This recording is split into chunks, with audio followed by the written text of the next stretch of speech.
नहीं चल रहा है साथियों, विधानसभा के चुनाव जैसे हो जाते हैं। लेकिन मैं आपको यह कहना चाहता हूं कि आप लोग इन दिनों बहुत ढीले पड़ रहे हैं। आजकल मैं कोई भी वीडियो जारी करता हूं, जैसे कि मेरा एक प्लान था कि इलेक्शन से पहले जितने भी पार्टियां हैं उनके घोषणा पत्र में या फिर उनकी स्पीच में या उनके दायरे में या उनकी नजर में हम इस बात को लाए कि आरएलएसडीसी बोर्ड बना हुआ है, उसको नोटिफिकेशन जारी नहीं हुआ, तो जो भी पार्टी सत्ता में आए वो उसको सुचारू रूप से नोटिफिकेशन जारी करे। तो इसके लिए मैं एक प्रेस कॉन्फ्रेंस करना भी चाह रहा था, लेकिन वो प्रेस कॉन्फ्रेंस का मैंने जो वीडियो डाला, हमेशा छोटे छोटे वीडियो पर भी 10, 12, 15 हजार व्यूज आते हैं, लोग देखते हैं, लेकिन उस वीडियो को बहुत कम लोगों ने देखा। 60, 70, 80, 100 लोगों को से तो मैं प्रेस कॉन्फ्रेंस कर नहीं सकता। मैं चाहता था कि प्रत्येक जिले से 5-7 लोगों को मैं लूं और फिर इस तरह से इस आरएलएसडीसी बोर्ड को है वो चुनाव की नजर में लाए।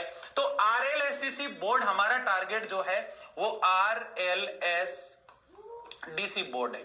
इस आरएलएसडीसी बोर्ड जो है इसको सही रूप से, किसको, आरएलएसडीसी, ये नाम ऐसा है जिसके लिए हमने बहुत संघर्ष किया है और जब जाके राजस्थान के संपूर्ण ठेका कर्मियों को ये एक नाम मिला है और इस नाम को सुचारू रूप से सही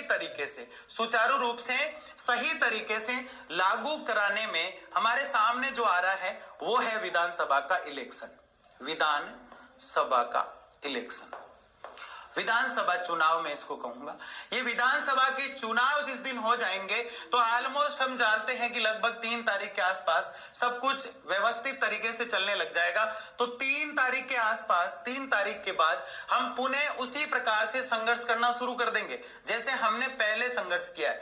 तो उसके लिए क्या करना पड़ेगा, उसके लिए हमें चाहिए एकता, और वो एकता कब होगी, मैं यहां से बोलूं या कोई नेतृत्व करने वाला कोई भी व्यक्ति, हमारी एक पूरी टीम है और इसको और मजबूत बनाना है, तो वो एकता हम में होनी चाहिए कि जब भी हम सड़कों पर उतरे इलेक्शन के बाद तो हमारा काफिला इतना बड़ा होना चाहिए, हमारी संख्या इतनी तादाद में होनी चाहिए कि जो भी सरकार आए और उसका जो भी सीएम बने वो जोश जोश में हमारा काम कर दे, जुनून के साथ हमारा काम कर दे कि वास्तव में ये पीड़ित वर्ग है।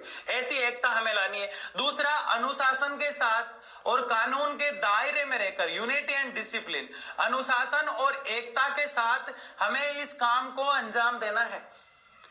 एकता और अनुशासन बना के हमें इस काम को करना है। ये नहीं कि उबड़ उबड़ कर दिया और काम अपना हुआ ही नहीं, ऐसे नहीं करना है। एकता, चाहे किसी भी यूनियन का लीडर हो, चाहे जल, यहाँ पे मैं बात करूंगा अलग अलग विभाग की, चाहे किसी भी डिपार्टमेंट का व्यक्ति है, चाहे कोई सा भी ग्रुप है हमारा, चाहे किसी भी ग्रुप का व्यक्ति है, सबको हम साथ लेंगे। जैसे देखो कई विभाग ऐसे हैं, जैसे कि एक है जल विद्युत, ये हमेशा चिंता में रहते हैं कि सर हमारा आरएलएसडीसी में है या नहीं है, तो जल विद्युत वाले हैं, चिंता नहीं करना है। इसके बाद आता है ऊर्जा विभाग, इनका भी है।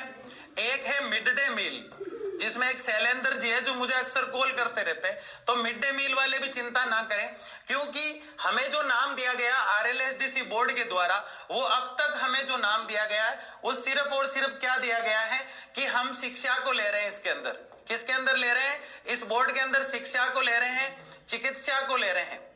आज मैं इस डिजिटल बोर्ड का खर्चा मैंने इसलिए किया है ताकि आपको समझा सकूं ढंग से। तो शिक्षा, चिकित्सा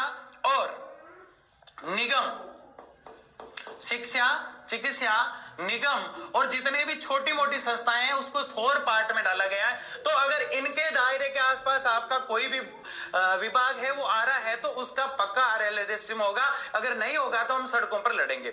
ये वीडियो प्रत्येक ठेका कर्मी के पास जाना चाहिए। मुझे जोधपुर के कुछ साथी मिले, बोले कि सर आरएलएसडीसी के लिए काफी प्रयास हुए, वो हुआ कि नहीं हुआ, कोई थे मोनू चौधरी जो प्रयास कर रहे थे, ऐसे अचानक ही मिले मुझे, जोत सिंह जी जो प्रयास कर रहे थे, लेकिन वो जानते नहीं है कि कम्युनिटी कहां बन रही है और मैं कम्युनिटी बनाने में लगा हूं। भले आप टेलीग्राम पे बनाए, कैसे बनाए, इस वीडियो के जैसे ये स्ट्रीम होता है, खत्म होता है, उसके बाद मैं लिंक पिन कर दूंगा व्हाट्सएप का और टेलीग्राम का, आप उसे जरूर ज्वाइन करें, ठीक है ना। तो इसके शिक्षा में जितने भी विभाग आते हैं वो सभी इसमें होंगे। अब मिड डे मील वाले टेंशन में रहते हैं, मिड डे मील वालों के बाद अगर कोई चिंता में रहता है तो वो सबसे ज्यादा चिकित्सा वाले, वो बहुत ज्यादा हड़बड़ाहट करते हैं। और मैंने इस प्रोटेस्ट को शुरू चिकित्सा विभाग से ही किया था।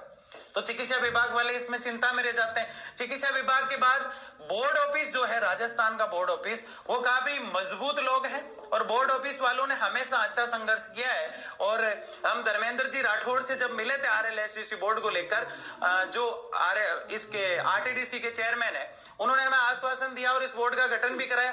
तो किसी पार्टीवाद की बात नहीं कर रहे, वो पहले भी काम कराता है, तो जिन नेताओं ने साथ दिया उनकी बात मैं बिल्कुल करूंगा, ठीक है ना। तो चिकित्सा विभाग है, बोर्ड ऑफिस वाले, RPSC वाले, रेवेन्यू वाले, विद्युत वाले और ICT कंप्यूटर वाले को मैं नहीं भूलना चाहूंगा, कमेंट की बारिश कर देंगे। ICT कंप्यूटर वाले और सबसे बड़ा